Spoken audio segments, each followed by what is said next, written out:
துல்ஹஜ் மாதத்தில் முதல் 10 நாட்களில் அதிகமாக ஓத வேண்டிய திக்ர்கள். நபிகள் நாயகம் ஸல்லல்லாஹு அலைஹி வஸல்லம் சொன்னார்கள், துல்ஹஜ் மாதத்தினுடைய முதல் 10 நாட்களில் அதிகமாக தஸ்பீஹ் ஓதுங்கள், தஹ்மீத் ஓதுங்கள், தஹ்லீல் ஓதுங்கள், தக்பீர் ஓதுங்கள் என்பதாக சொன்னாங்க.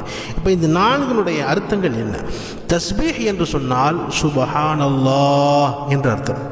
தஹ்மீத் என்று சொன்னால் அல்ஹம்துலில்லாஹ் என்ற அர்த்தம்.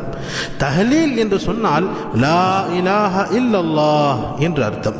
தக்பீர் என்று சொன்னால் அல்லாஹு அக்பர் என்ற அர்த்தம். அப்ப இந்த துல்ஹிஜ்ஜா மாதத்தினுடைய முதல் 10 நாட்களில் இந்த தக்பீர்களை, இந்த தஸ்பீஹ்களை, இந்த தஹ்மீத்களை, இந்த தஹ்லீல்களை அதிகமாக ஓதிக்கொண்டே இருக்க வேண்டும். அதாவது சுப்ஹானல்லாஹ், அல்ஹம்துலில்லாஹ், லா இலாஹ இல்லல்லாஹ், அல்லாஹு அக்பர் என்ற இந்த திக்ருகளை அதிகமாக ஓதிக்கொண்டே இருக்க வேண்டும்.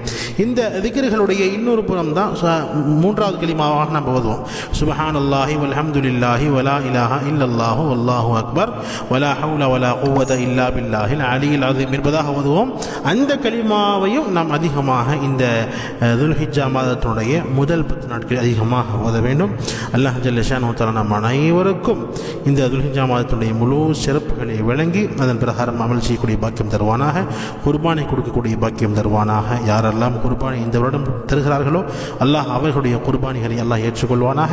யாரெல்லாம் இந்த வருடம் ஹஜ்ஜுக்கு சென்றிருக்கிறார்களோ அவர்களுடைய ஹஜ்ஜை அல்லாஹ் ஹஜ்ஜ மக்பூலாக, ஹஜ்ஜ மப்ரூராக, ஏற்றுக்கொள்ளப்பட்ட ஹஜ்ஜாக அல்லாஹ் ஆக்கி அருள்வானாக. ஆமீன்.